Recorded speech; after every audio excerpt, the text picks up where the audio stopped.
The defendants present, all counsel present, jury and Alderson present. Good afternoon. Mr. Levine, you may continue. Thank you very much, Your Honor. Hope you all had a good lunch. Had a lot of lunches in the last 9 weeks. All right. Let's get back to the issue of what the prosecution has to prove. As I pointed out to you, what they did prove over and over again is that Monica Sementilli had an affair with Robert Baker. So that we know. That's a given. The question is, what do they have to prove? Now, the charge is conspiracy to commit murder and first-degree murder. So let's look at the elements. Ms. Silverman went through these in great detail, and I'll tell you why I'm going through them in a second. Each of the persons entered into the agreement to kill a human being, in this case, Fabio Sementilli. Each of the persons specifically intended to enter into the agreement with one or more other persons for that purpose. In this case, we know Robert Baker and Christopher Austin entered into that agreement. Each of the persons to the agreement harbored express malice aforethought, namely specific intent to kill another human being, and an overt act was committed in this state by one or more of the persons who agreed and intended to commit murder. So before I get to what must be proved in this case involving Monica, let's stick on that for a second. Because the prosecution took a great deal of time in establishing that Robert Baker and Christopher Austin are guilty of a conspiracy to commit murder. Remember, these are the elements. This is what malice aforethought is. You had to intend to do it. Look, they both pled guilty. That's number one. They both went there with knives and brutally stabbed him in the heart and the leg and the chest and the neck. There's no question of that. That's a given. And it shouldn't have taken a long time or any time to establish that. What I'm trying to point out is that you are here for a specific purpose, and that is to decide what must be proved in this case. And the only defendant left, now they're talking about, well, they're going to continue to investigate, and that's fine. That's fine. 8 years not enough, that's fine. But they've got the two guys who brutally killed him, and they want a third. And the question is, was there even a third member of this conspiracy? And have they proven that Monica Sementilli was the third person, was a third person? You don't need three, you just need two. This is what, go back a second, Jeremy, this is what they must prove.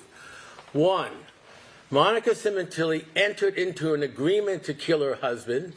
She specifically intended to enter into the agreement. She had the specific intent to kill her husband. An overt act was committed by one of the conspirators. Okay. All of that depends on Christopher Austin. Period.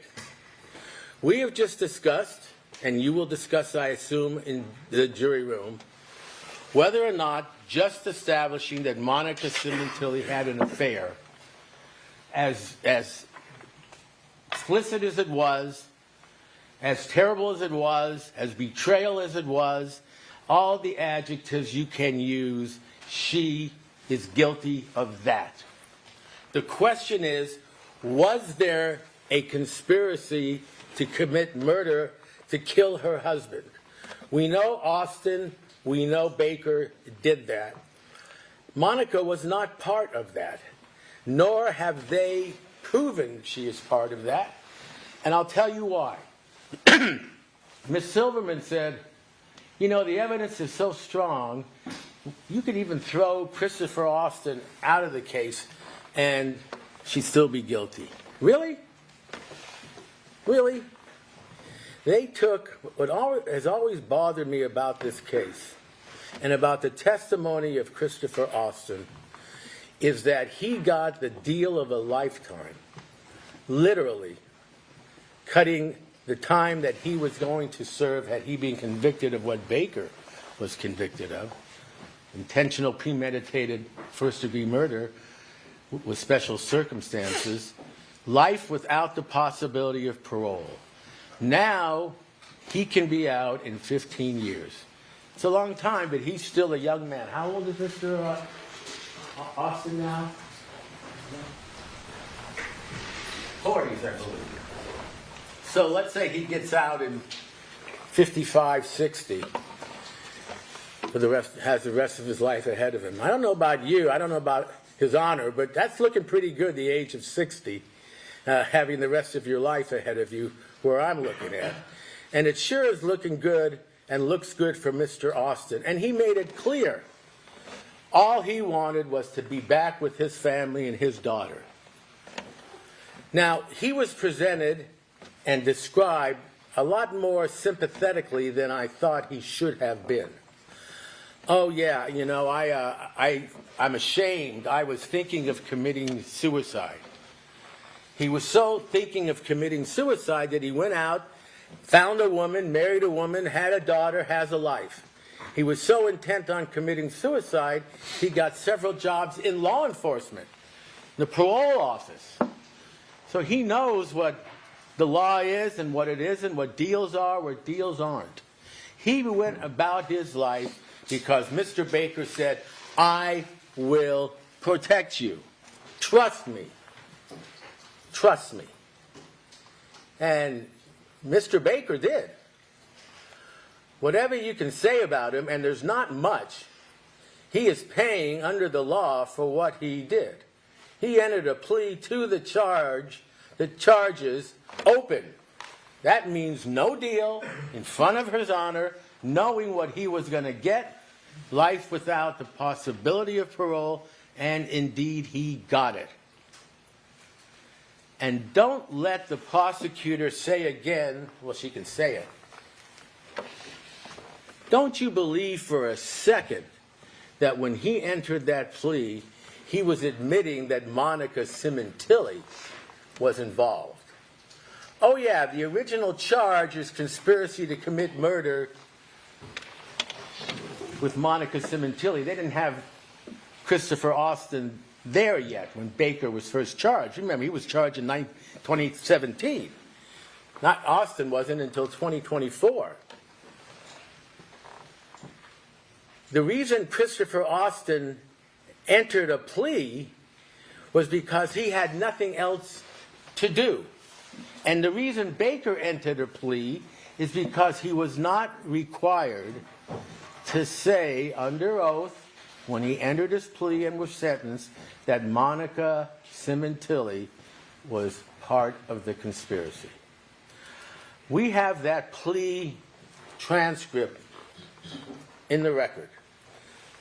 Very nice court reporter like the one here took down every word.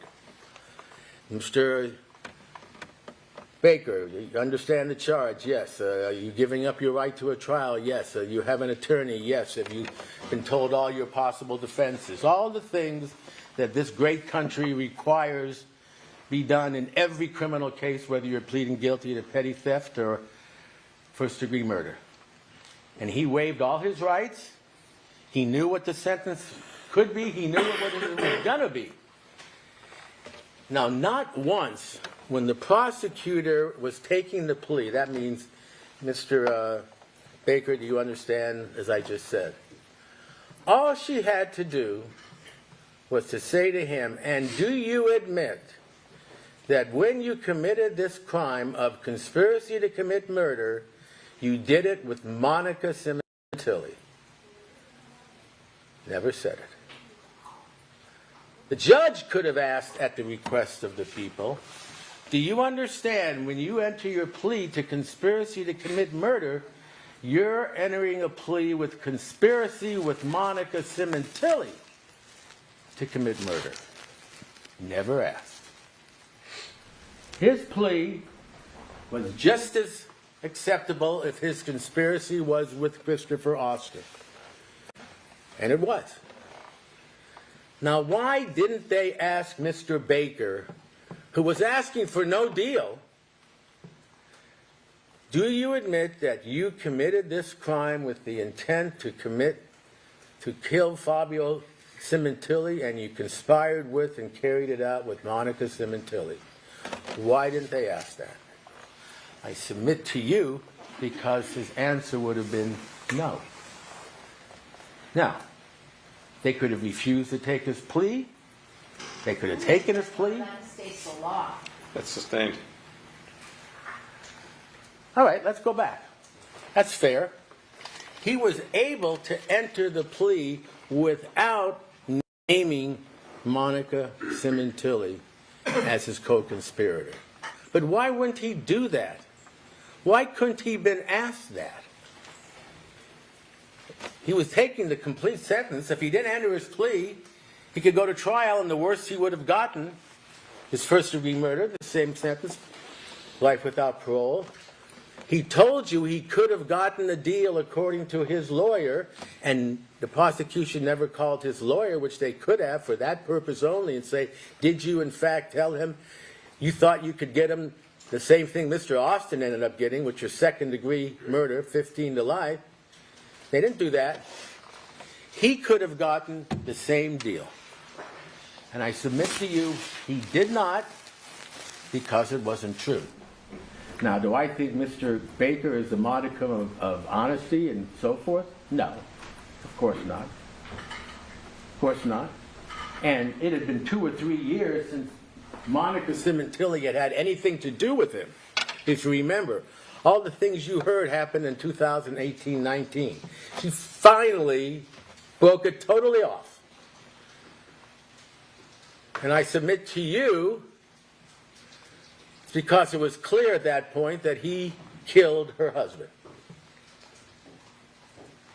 So he enters the plea, as we know,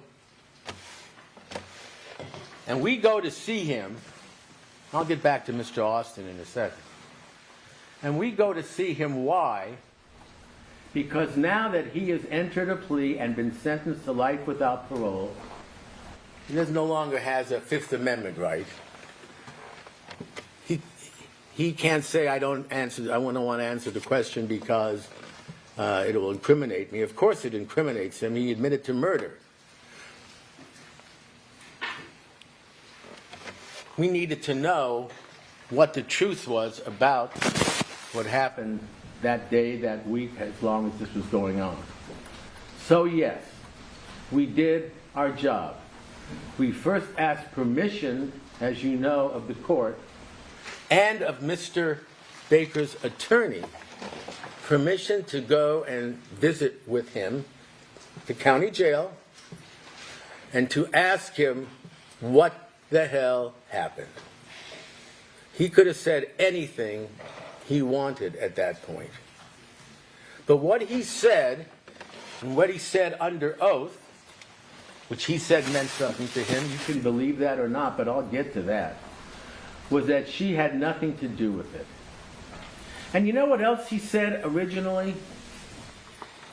He wouldn't tell us who the second person was. And when he did tell us who he said the second person was, it was clearly, as the prosecutor said, pure trash. Some guy named Jay Bird, he met at a basketball game and he just took him with him. Baloney. So, prosecutor's right. We went to see him 5, 10, 12 times because we were not going to put him on that stand to testify in this case unless we believed he was telling the truth about everything. Now, I'm sure he didn't, but the main things he did. He conspired with Austin to commit the murder, and Monica had nothing to do with it. But he would not name Christopher Austin. If you remember, for what it's worth, and apparently there is honor among thieves at some point, he did not want to snitch out Mr. Austin. He did not want what they call a snitch jacket on his record when he went up to state prison. Snitches are not too popular, as you can imagine, either in state prison or on the Sopranos. So the last thing he wanted to do was tell anyone who the second person was. So he made up this story. What changed that? Finally, after 8 years, and we'll get into at some point what happened during those 8 years, and you can determine it was incompetence by the police. You can determine that they didn't put it as a number one priority, or you can believe them that they were looking for him for 8 years and, well, they'll continue to look. It really doesn't matter. I mean, it kind of matters, and I think you have every right to question their conduct for those 8 years. Hell, they could have arrested Baker in February of 2017 and asked him who was involved and offered him a deal to name who his co-conspirator was, Austin. Maybe he would have done it, maybe he would not.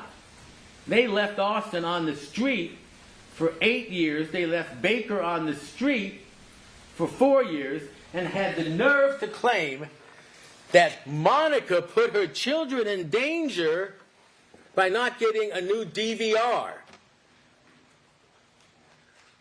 Her children were in danger because there was no guarantee Baker wouldn't go after them. They were witnesses to some of the things. There was certainly no certainty that Austin, who was still loose, would not go after Monica or whatever, or the kids, or who knows. They were all in danger. It didn't matter. It did not matter.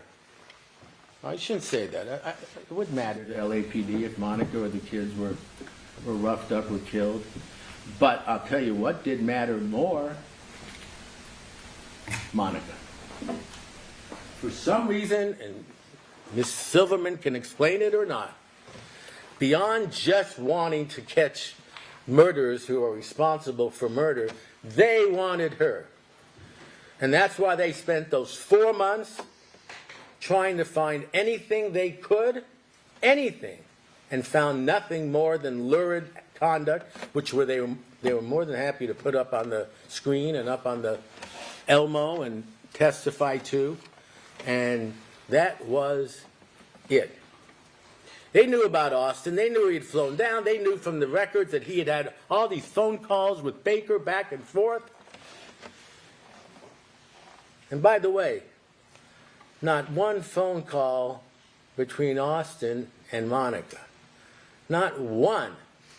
And I submit to you, if you look at the evidence carefully, you will find that the only time she met him was at the gym when he was introduced to her by Baker as one of his girls, and he had plenty of girls. All right. So Austin is remaining free for all those years. It's funny, he claims that his mother or someone in the family had seen on some crime show that Baker was arrested. Okay, probably true. And acts like, I asked him, well, did you hear that Monica was too? Well, no, I'd never heard the name Monica. He didn't even know Monica's name before they went up to see him 8 years later. He had no idea who she was. He had no idea what was going on. All he knew was that finally, after 8 years, and it wasn't Baker's fault. He didn't snitch out on him, remember. LAPD finally got around to sending, 12 people up there in 2024? And they got the permission to do a Perkins, they couldn't have gotten a Perkins done in 2021, 22, 23, 24, had his DNA. There's all sorts of reasons, and you've heard them. None of them are that good, because once they went up there and put him in a cell with a supposed co-suspect, someone who was in jail for another reason, and that's what a Perkins operation is, you stick in an LAPD officer, and they are good, and he was very good. And you have a transcript of what that interview was. We have gone through it at least. And he was very good. And what did he do as soon as Mr. Austin got in the cell with him? He basically said, and I kid you not, you can't make this stuff up. If you want to get out of here, you got to get the bitch. You got to get the third one. She's on trial. I don't care if you have to change your story or not. It's right there in black and white. Really? I don't care if you have to change your story. I don't care if you have to tell the truth. I don't care if you have to lie, is what they're saying. First in, first out. And he says it over and over and over again. And you remember the cross-examination that I conducted with him, and I finally said, why don't you cut all the bullshit and just tell us what happened? I remember saying that, which probably was not the proper thing to say. But it got ridiculous, what he was being told by an LAPD officer. Your ticket out of here is to name Monica Sementilli as your co-conspirator. Now, why did they want that so bad that they ended up giving him that deal? Half or more of his life back with his wife and his daughter if he just says what they want to. I had an attorney friend of mine once who did an example, and I'll do it with you. This is a dollar bill. If I took this dollar bill and gave it to Mr. Austin or one of you to testify in a way that I thought was favorable to my client, I could be charged with bribery, lose my license, whatever. And I should, if I offered money to Austin or anyone else. They can offer Mr. Austin his life back in exchange for his testimony, and that is just fine. That is just fine. And that's exactly what they did. If they could have if they want you to throw away Mr. Austin's testimony, in other words, decide this case and pretend he wasn't a witness or you heard anything about him because they're trying to show how strong the other evidence was, why did they do it? They took a cold-blooded murderer, and I don't care how he looked and acted on the stand. If you look at this case as closely as we have for all these years, and you can do that because you've sat through 9 weeks of evidence, then you will conclude one thing. Without Christopher Austin, Fabio Sementilli is alive today. There is no way that Robert Baker, 5'7" of him, I don't care what kind of porn star he is, was going to be able to overpower Fabio Sementilli. And a lot of questioning was directed to that. I'm sure the family was wondering about that. He was big. He was strong. How could this have happened? No defensive wounds? Fighting back? That wasn't the Fabio Sementilli that was described to you, nor do I think that was Fabio Sementilli. There's no way he's sitting in that chair on the patio with two men coming at him and not fighting back. And if it had been won, like Mr. Baker alone, or had it been won the night before when Mr. Austin says he was going to do it and then chickened out, thank God, didn't matter though, next day. Without Austin with him, he doesn't overpower Fabio. And what the evidence finally showed is that one of them, I think it changed each time, but what was consistent is one of them held him down, covered his mouth, and the other stabbed him in the neck, carotid artery, in the heart, in the leg, wherever. And he bled out so quickly he could not fight back. That does not happen without Mr. Austin.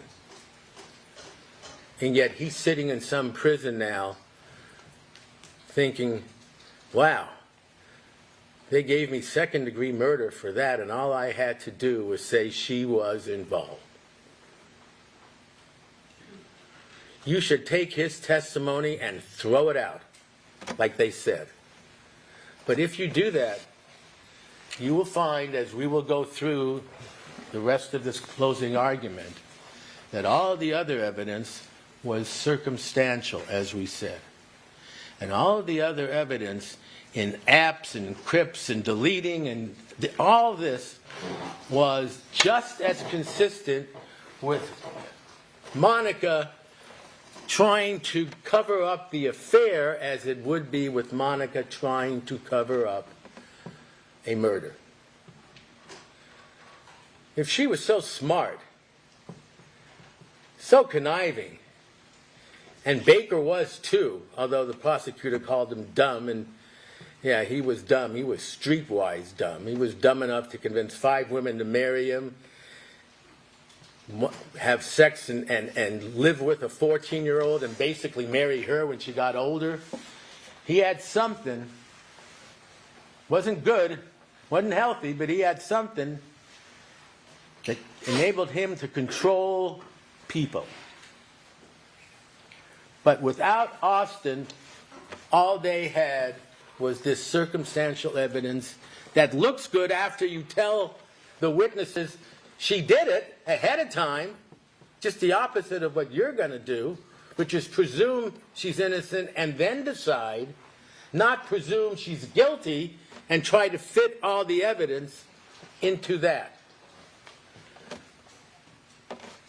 So they spent the next 4 months, as you know, doing that. And what in the final analysis did Mr. Austin have to say up there? I once knew a detective in LAPD. I was meeting with him at his office. He had a sign above his desk behind him, and it said, "No man has a good enough memory to be a successful liar." And he believed it. And he was right. And what he meant was, if there's a murder that took place last Thanksgiving or 2 Thanksgivings ago and you were a suspect, and they talked to you on the date of the murder because you had it in for the guy maybe, or you had a motive, you had an argument the day before, and they said, "Where were you the night of the murder?" And he says, "Oh, I was at the movies watching Oppenheimer." Okay. You check it out, and Oppenheimer was playing, and they can't disprove that. Then 2 years later, the murder is still being investigated because they haven't found it. And for some reason, they go back to him and they say, "Where were you? Remind us." And he says, "Oh, yeah, I was watching the Bluterist, or the whatever, Brutalist. Movies have changed." And the guy says, "Well, wait a minute. The last time you said you were watching Oppenheimer." "Oh, yeah. It was And the problem was, had he really been watching Oppenheimer, he could have thought, if his memory is better than mine is now, let's assume he was like in his 30s, he could have just thought back and remembered, "Yeah, I saw Oppenheimer. It was about the atom bomb. They were in Los Alamos. It was a great movie." But if he made it up as an alibi that wasn't true, and now he's got to remember it a year later, it's not that easy. It's not that easy. All Mr. Austin had to do, and I urge you to play the tape recording of his, quote, proffer. You know what a proffer is. So Mr. Austin, when he was up in Vancouver and confessed to the murder, if you remember, but he would not say that Monica was involved. In fact, what he said was, "I don't even remember that bitch. I don't even remember her name. I don't even remember his name."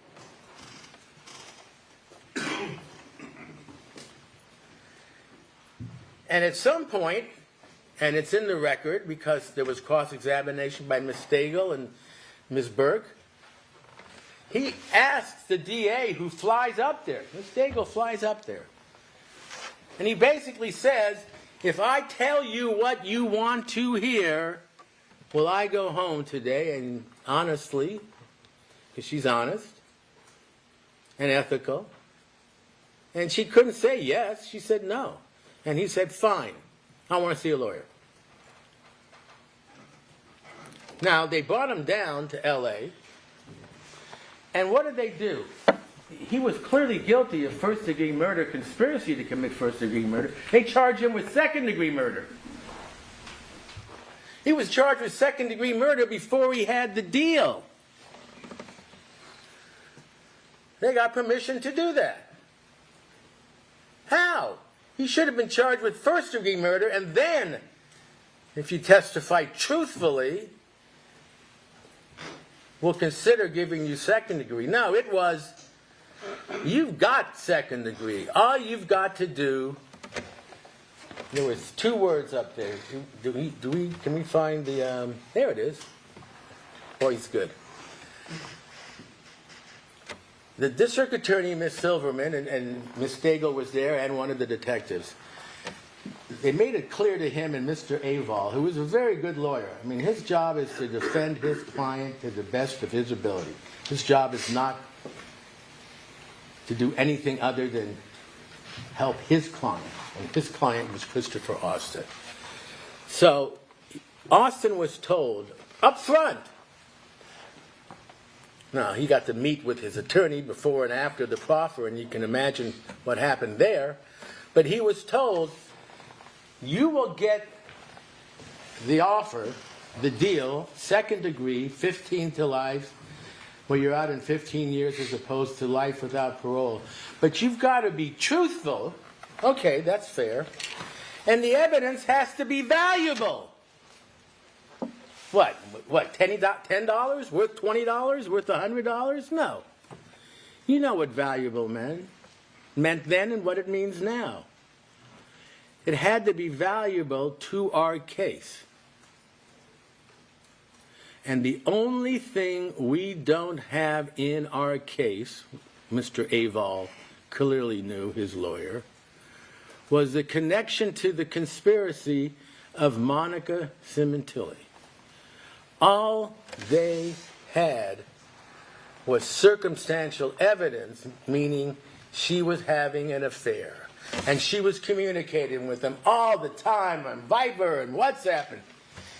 And when we get down to the specifics of the case and the evidence, you will see that she was no more communicating with him back and forth with Baker in January of 2016 when the affair started.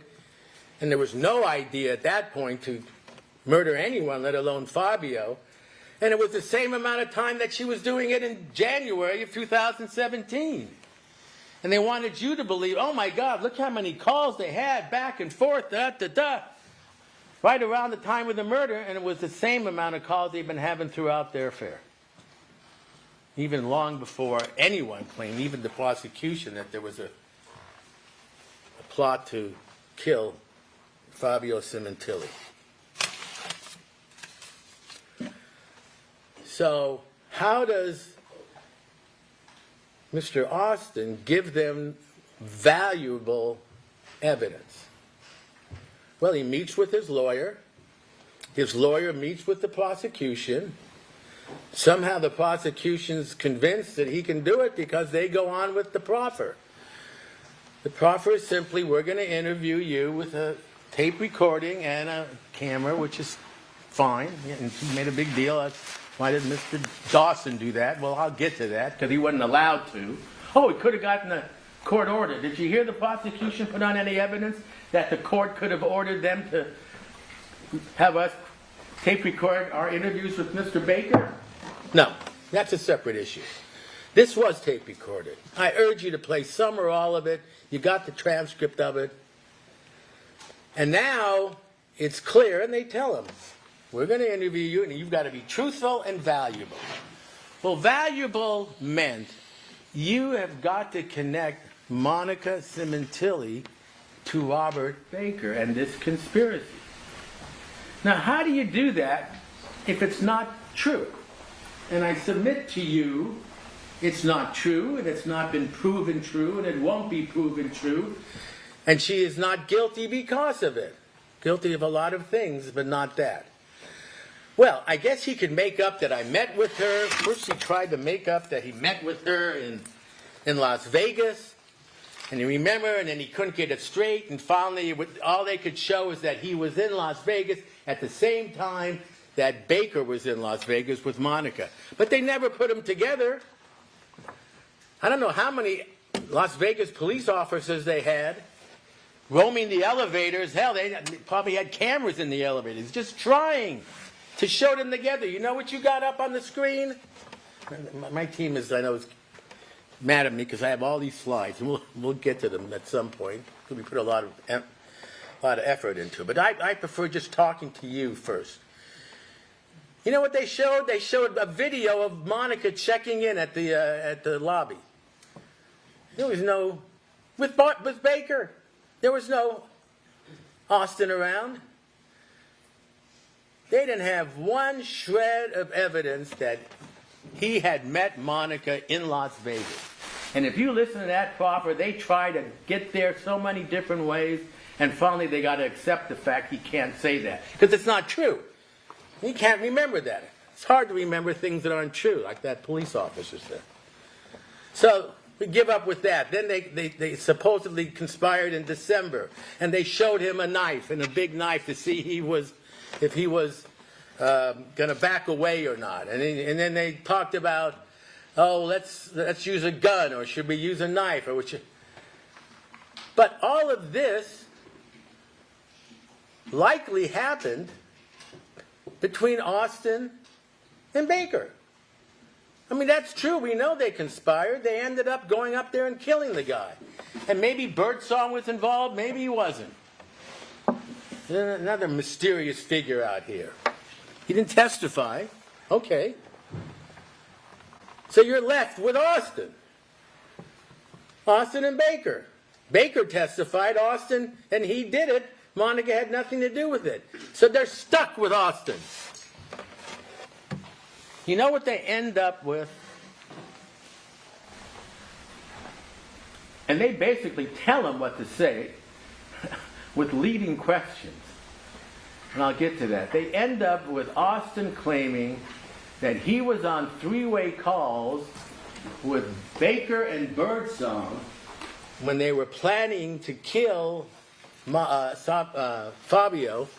And during the calls, Baker said, and you know what? Monica wants him dead. That's all he has to add.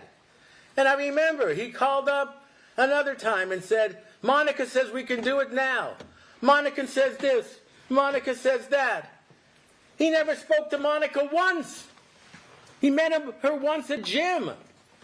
But all he has to do is take what Baker likely said to him with Birdsong, which is, how do you think we ought to do it? When, how, what, where.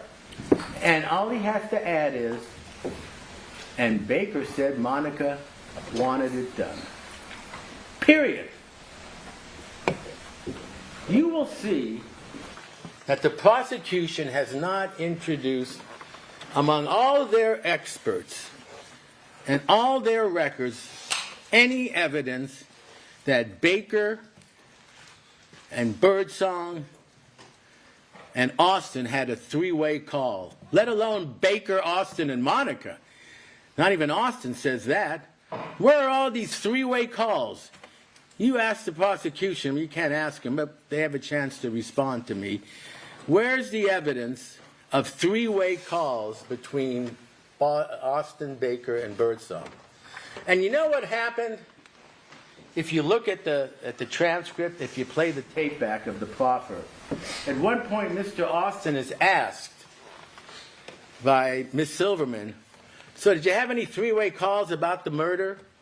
Not even involving Monica, just three-way calls about the murder. Yeah, I think maybe one. Could it have been two? It could have, yeah. Is it possible it was three? I don't know about three. All right, so there was more three calls, and then going right on like that's what he said. So, and so the truth is you had more than three calls, you had more than three-way calls, and the transcript is yes. And you met him in Las Vegas, and you did X, Y, and Z? Yes. Now, if you play that tape back, you learned something. I don't know, you didn't come here to learn law. You're going to learn a lot of law from the judge's instructions.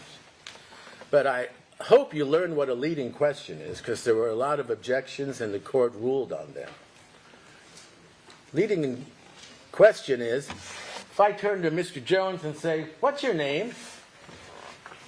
Well, he's going to tell me, I would think, Tom Jones. He could tell me anything else, I guess, Wayne Newton or something. I'm really dating myself. But what if I say to him, is your name Tom Jones? All he's got to do is say yes. And if he thinks that I want to hear yeah, he says yes. He doesn't even have to know. Were you did you conspire with so-and-so on this date to kill Monica Sementilli by getting Fabio alone in the house? Yes. But if I say to him, what happened between you and Baker? He's got to think, Monica was... He can't make that up. He doesn't have to. If you look at that proffer, you just ask yourself, how many times have they said to Mr. Austin, Ms. Stagel did too, sometimes interrupted. All right, you tell us what happened.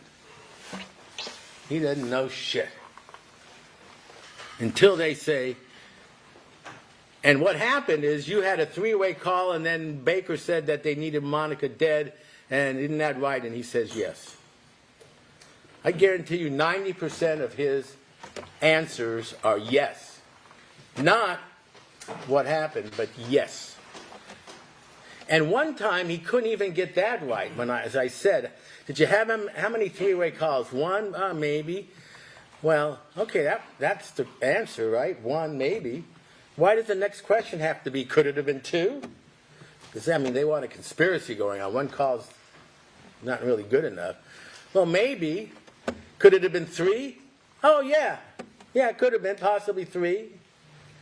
And at some point, Mr. Aval says, it's right there in black and white, would you mind if I had a private conversation with my client?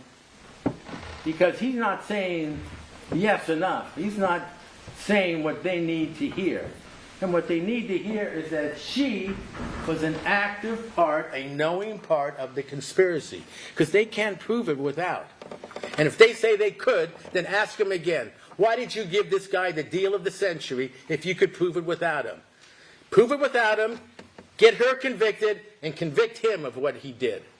Which, as I said to you, was the brutal murder of Fabio Sementilli, which doesn't happen. He didn't have to stab him, but he did. And then got up there and said, I'm ashamed of it, as he took the blood money and collected the gold coins.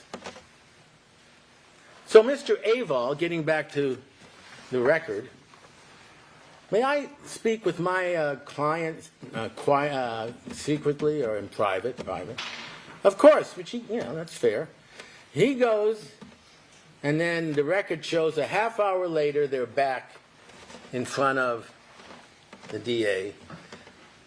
And at that point, it's when Ms. Silverman says to him, now you listen to me. You're here for a reason. You're going to tell the truth. Yeah. If the truth was that she had nothing to do with it, that ain't valuable. I guarantee you he's in prison for the rest of his life. So you better start telling us the truth.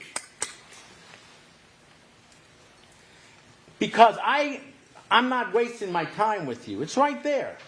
I've walked out of proffers before, she says. I've walked out of them, meaning I've had people come in here and want a deal and they don't say what we expect them to say.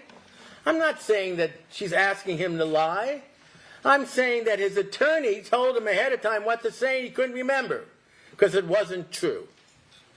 And after that little speech, then he starts answering a little better.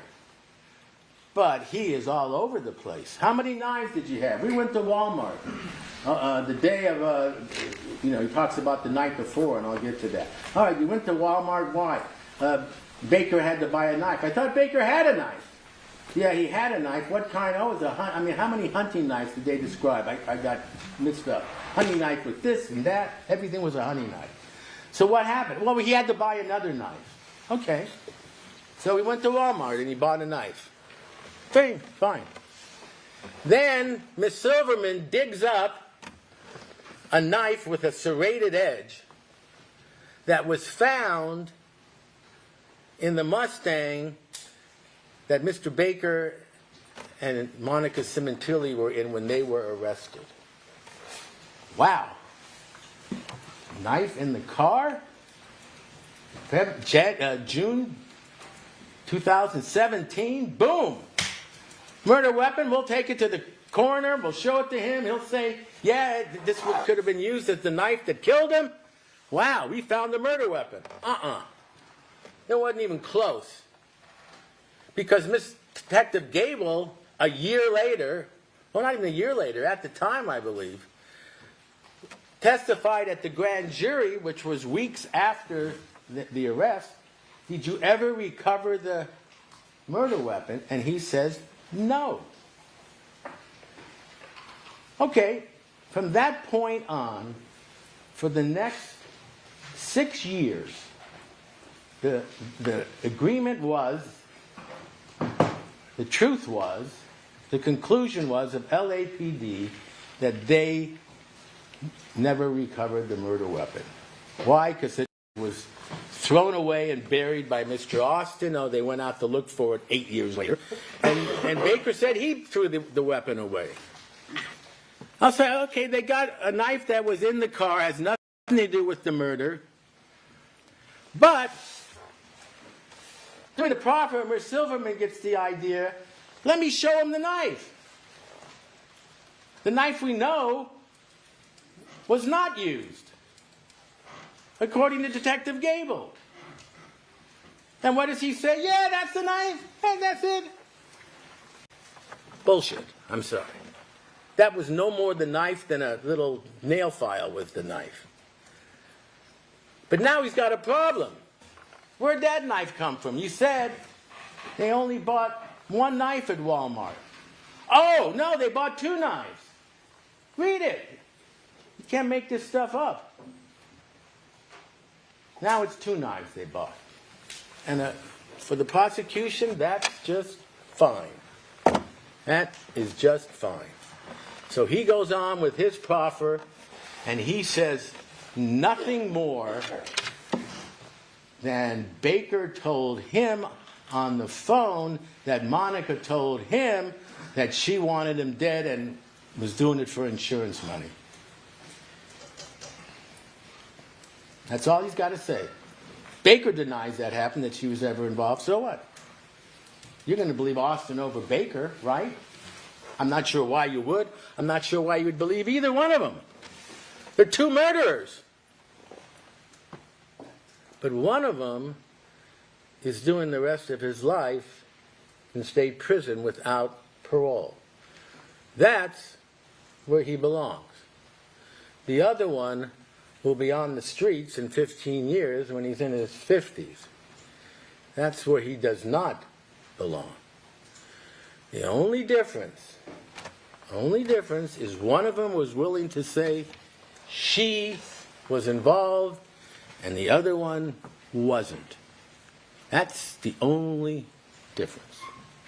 And when they say to you, take Mr. Austin out of the case, ignore his testimony, throw it away, we've convicted her anyway, you try that. You do that. You should do that. You're going to get a jury instruction from His Honor that says, among the things you can consider in determining whether someone is credible or truthful or not, is whether he was offered any leniency in exchange for his testimony. Well, as I explained to you, he wasn't offered leniency, he was offered years. He jumped at it. How many different stories did he tell you about the gold coins? He said at trial, it was never from the safe. He never got it from the safe. I got it at the airport, he gave it to me. How many? Well, there was 3, or there was 6, or there was 8. Then he later says, well, I think it was from the safe. Why? Because Baker told me that Monica used to collect them. Monica used to collect them? I thought it was Fabio who collected them. Then there's another story. Baker told me to say I got it from the safe. 4 or 5 different versions of the gold coins. Why? Because he had nothing to do with the gold coins except at the airport he was given gold coins by Mr. Baker. 6 or 8, whatever, gold coins to kill somebody you never met or never knew. Why? Did you ever get a reason why, other than I trusted him? What does that mean? He trusted him not to squeal or snitch on him and to protect him. And you know what? He did. He protected Mr. Austin for 8 years. He entered a plea of guilty, no deal, and didn't mention Mr. Austin at all, because he said he would protect him. You know when Baker first mentioned Mr. Austin? The first time is after he confessed. Remember, they went up to Vancouver. They put him in the cell with the Perkins guy. The Perkins guy basically told him, "You got no choice. You gotta get that bitch, and who killed the motherfucker." I mean, sorry to use that language. They didn't even know Fabio's name, so they called him motherfucker. Great. And he confessed, right up there. Look at the testimony. Look at the transcript. But the one thing he wouldn't do up there is to say that she was part of it. That had to wait till he came to L.A. and got the deal that we just talked about. So that's the only time that Austin mentions that the first time that he confesses 8 years later to being part of the murder of Fabio Sementilli. So we go back, Mr. Dawson and I go back to Mr. Baker. Why not? We know now that Austin was the second killer. So we ask him, and we tell him Austin pled guilty. You don't have to be a snitch anymore. He pled guilty. He's going to go to prison. Tell us what happened. And that's when he says Austin was involved. Now, as I said, as a result of all of that, Austin got 15 to life and Baker got life without parole. Maybe it's not worth much, but it's worth something. It's worth something. So when Baker says she knew nothing about it, at least consider it. He had total control over that woman. We talked about death, divorce a little while ago, and I said she wasn't going to divorce Fabio. It wasn't for religious reasons. I submit to you, she was going to divorce the man of the year at Wella, the loving father and husband, and for years people said that was true. This wasn't made up. And she's going to say, "I'm divorcing him. Oh, I'd like you to meet my new husband, Robert Baker. He's a great guy. Molested a girl at 14. He has 5 women. He's a porn actor, but you'll love him. You'll love him. He's great." That was never going to happen. You know when Baker realized it was never going to happen? That's what he said. They were having their fun. I don't know what the attraction was. It's bad boy. You see movies, good girl, bad boy. I don't even want to get into the sexual side of it. He degraded her. He told her to masturbate in jail in front of other inmates. Send him semen. He was going to send her semen. Come on. Why did she do that? Why? He had a hold on her. And the irony is, for some reason, because Baker appeared to have been heterosexual, he had a hold on Austin too, didn't he? He could get Christopher Austin. He could ask him, "Hey, you want to come up and kill someone for me? I need your help." "Oh, yeah, sure. Okay, when do you want to do it?" And sure enough, he goes up there and does it. Half the time he's asked, and we'll get to that, "What were you going to get for it?" "I don't know. He told me she had money. He told me she was coming into money. He told me she was going to get money. I was going to ask her if she would give him something." What did he end up getting? 6 gold coins or something? For murder? What kind of control did he have over Christopher Austin. Wasn't blackmailing him. At that point, Austin had no prior record. They were just friends. Their fathers or uncles were cousins in South Carolina or Fayetteville, North Carolina. For some reason, Robert Baker had a way of controlling people. It's why he had 5 women, some at the same time, why he had the 14-year-old, why he was in porn, why he was in managing, why he was in this, why he was in that. And it clicked with Monica. You think she's happy about that? You think her family's happy about that? You think Fabio's family's happy about that? But at least that's something they could have lived with if Fabio was still alive. And the reason he is not alive today is not just Robert Baker, it's Christopher Austin as well. And one guy got what he deserved and one guy didn't, and you should consider that. So they finally got their Austin 8 years later, and now we're at trial. And as I said, it shouldn't have taken, if this case was so clear-cut, 8 weeks and 3 days of argument to convince you that Monica Sementilli is guilty of conspiracy to commit murder and murder. They didn't have to spend any time on Austin. He pled guilty. What did they spend most of their time on?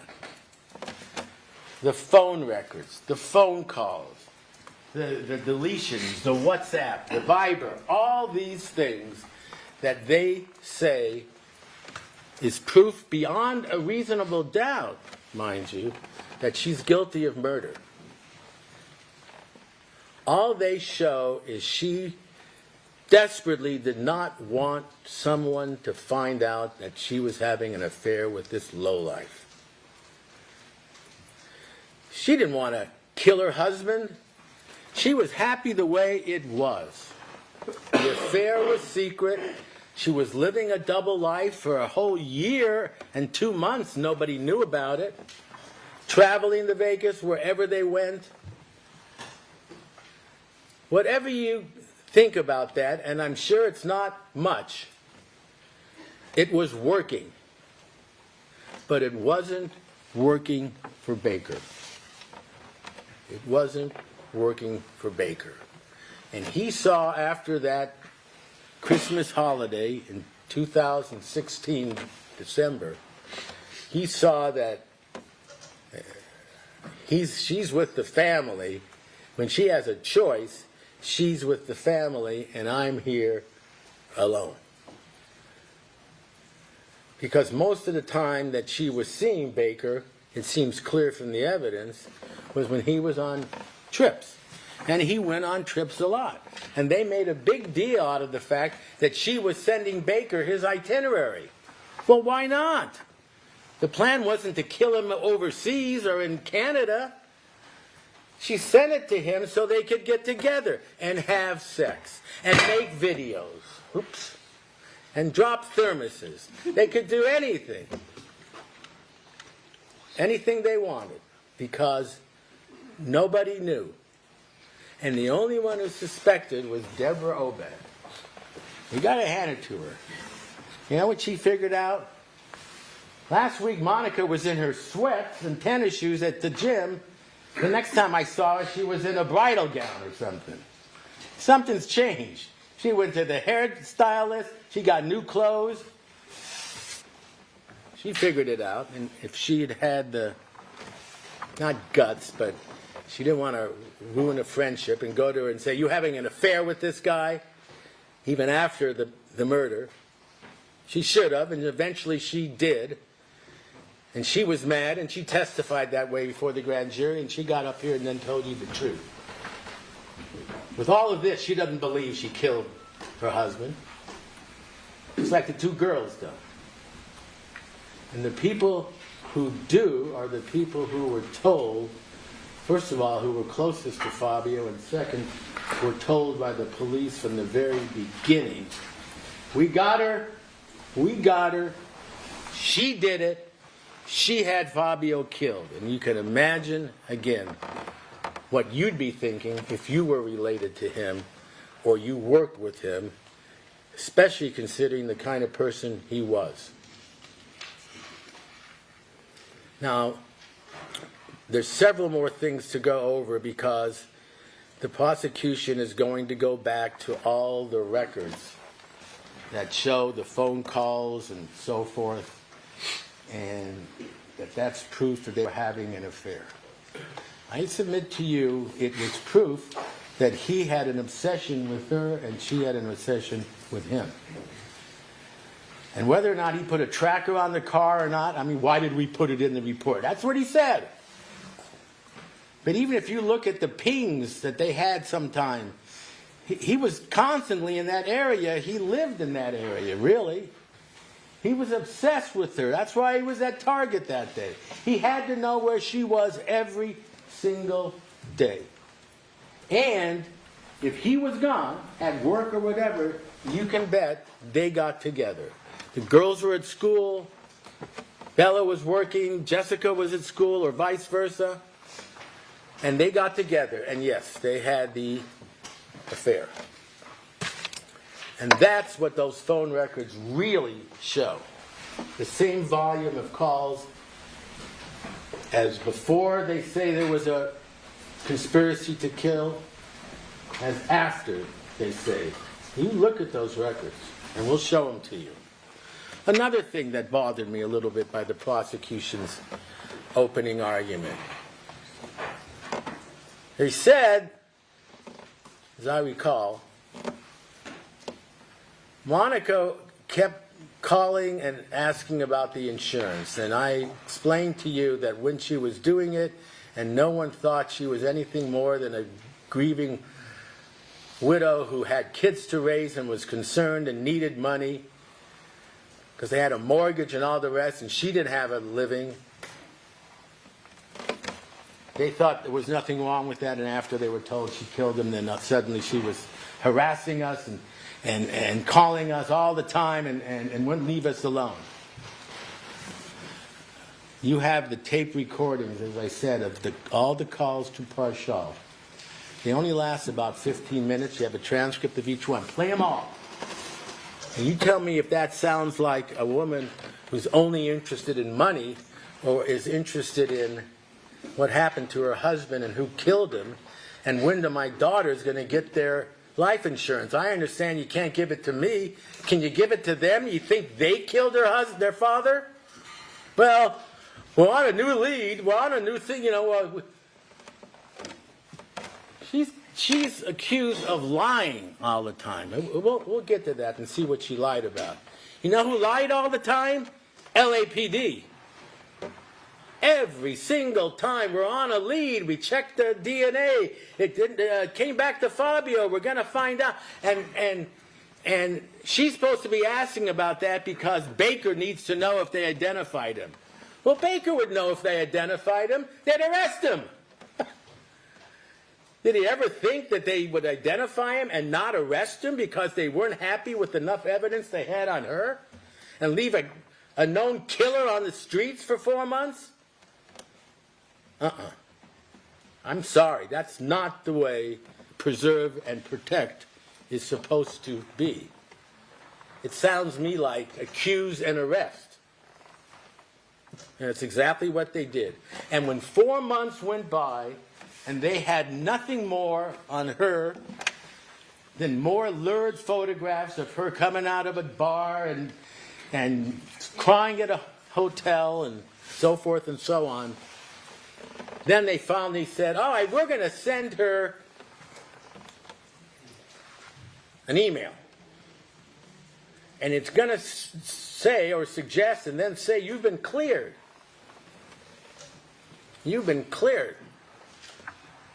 And let's see what she does. I mean, Jesus, she could have gone on the next plane for Italy. She was in New York or Canada, I forget. Well, they trust her to come home. You know how many times she flew to Canada back and forth?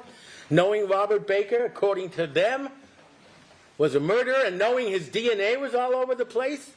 Think she was comfortable? Let me ask you a question.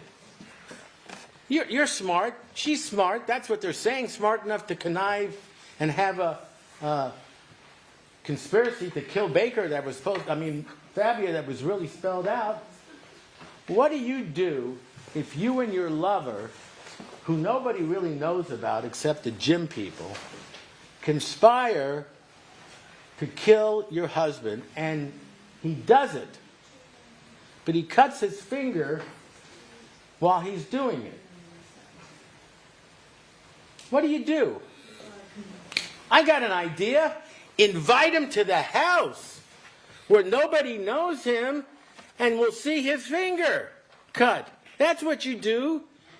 In fact, invite the whole gym team there. And you know what else you do? Fly to Myrtle Beach. That'll get them. That'll throw them off. And you know what else you do? Call Wella and tell them you want special rates at a hotel. Unbelievable. Nobody is that stupid.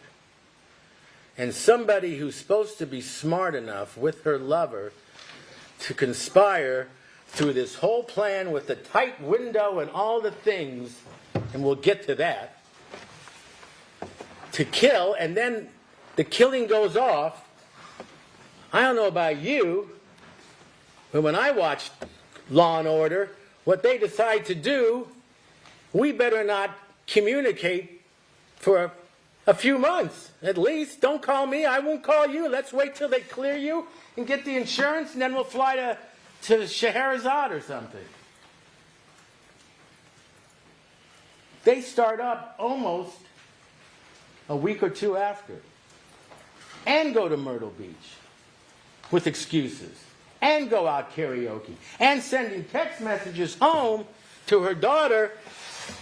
Just grow up, would you? I have a right to go out, and says to Morella, I'll fuck whoever I want. Sorry, that was the language. Yeah, that's what I'm going to do if I killed him, sure. I'm just going to spread it around how happy I am to be alone and show photographs. She was a little out of her mind. And it happens. She is not pled not guilty by reason of insanity. If she was charged with having an affair and breaking up her family, then I would have pled not guilty for reason of insanity. Who could be so insane as to want Robert Baker over Fabio Sementilli and Jessica and Isabella? And Mena and Anna and the whole family. And Morella and Marco and Luigi. Who would do that? She would do that? For what? For insurance money that's going to run out in about 2-3 years? When your husband is making $280 to $300 and a rising star? And yes, if you're not happy, divorce him. You saw the chart up there. Much more money she could have with divorce. But it's not, it ain't going to work, my friends. I can't bring home Robert Baker and say, hi, Mom, would you call him son, would you? Here's your new son-in-law. I'm sorry, Fabio was okay, but he can't match up to Baker. That makes no sense, and the evidence has not changed that. But what makes sense is Robert Baker has finally, I didn't do a background check on the women that he was involved with in his marriages and the 14-year-old. I have a feeling the 14-year-old wasn't worth a lot of money. And I have a feeling the other ones probably weren't either. And he didn't have a dime to his name. He was way out of his league. Way out of his league. And sex is great, but it kind of wears off after a while. I think my wife's in the audience. I didn't say that. But something is going to change, and he's not going to have her forever if she sticks with with Fabio, and she's not going to leave her husband and 2 kids and going to college and everything. She has plenty of choice. Let's just do it the way it's been. And if it doesn't work out, maybe I'll realize what a great husband he was, or maybe I'll cheat again. I don't know. I don't know her that well. But there's a big difference between cheating and treachery. And you have that slide, Jeremy? We'll find it. It's caught my eye when Ms. Silverman put up these words up there, because she looked up the definition of betrayal. And I looked it up too, and she's right. Deception, disloyalty, treachery, duplicity, devious. I guess D's have a lot to do with it. Cheat, trickery, fraud, cunning, breach of trust, false-hearted, underhanded, unfaithful. Every one of those definitions applied to her. Because she was keeping it secret, she was being devious, she broke her trust, she was false-hearted, she was underhanded, she was unfaithful, disloyal, treachery. But then I realized there's one word missing in the definition of betrayal. Oh, there it is. Murder. There is a big difference. Even I could figure this out. Between cheating, disloyal, underhandedness, breach of trust, and murder. You've got to be a pretty evil person to do that. And I submit to you, she is not. And she did not. Now, Robert Baker, that's a different story. That's a different story. His life was filled with all those things. Plus, he was in the armed service. Plus, he had a dishonorable discharge, or he said it was a discharge without dishonor. I don't know. He said a big definition of that. So he was a prime candidate, and he knew, sadly, where to stab someone and kill him. He also knew he couldn't do it himself. But I still cannot figure out Christopher Austin. But it makes sense, because if Baker was controlling enough to get her to be with him, and then after they're arrested, to say, I love you and I want to marry you, and God. They showed a photograph of Monica, and it said Mrs. Baker on the mirror. And that was supposed to be real evidence of how far gone she was. And she was pretty far gone. But it was also evidence of control. Because if you looked in the little corner of the mirror, you know who was watching her? Robert Baker. I guarantee you he said to her, you write Mrs. Baker up there, or I'm going to tell everyone about your affair, or I'm going to show them all your photographs, or who the hell knows. And then when they're in jail, he's going, I guarantee you, we got to stick together, we got to stick together. Now, I'll show you when we come back from the break some of the things in the overhears that the prosecution did not play for you. A lot of them don't sound very good.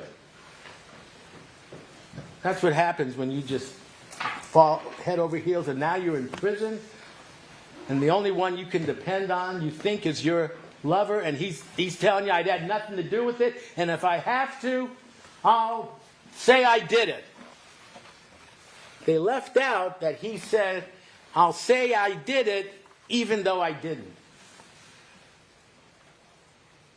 Why didn't they include that in they had how many hours of overhears? Why didn't they include the one that we ended up playing for you that said, you don't belong here, you're just a housewife? Now they can play all the other ones and they sound terrible, but I guarantee you, to do what she was told to do in that jail, even on her period, she said once, I had to do this and that and masturbate, and I mean, this man was a Svengali. She tied herself to him. And that was the biggest mistake of her life. It cost her 8 years. It cost Fabio his life. Nothing good came from Mr. Baker. But he's gone for life, and Austin's gone for what should have been life. And now they want to complete the circle and send her away. Now, if you find that that's the right verdict, of course you're going to return it. But before you do, I want you to consider what we're going to present to you in the next hour or so before we go home. Because I'm not just going to leave you with, there's no evidence. They put on a lot of evidence. What I'm going to show you is that if you assume that she is innocent, that evidence is just as consistent with innocence and guilt. If you assume she's guilty, then that evidence is evidence of guilt. So how do you choose? What you saw up there before. He took an oath. In our system, you are presumed innocent throughout the case. You were doing these things to cover it up because she was so upset. She was so fearful of anybody knowing about it. You can imagine. You can look how people thought when they found out. If it's just as consistent with her covering things up because she was fearful it would come out, then your vote is not guilty. Now, when we come back, and I don't know if the court wants to break now, but it's a good time. I just have one other thing to say. We're going to go through the day of the murder, and I'm going to show you what I believe is certain evidence to establish that there's no way that she could have been involved in this conspiracy to kill her husband. Thank you. Let's take our recess for 15 minutes. The admonition applies. See you back here.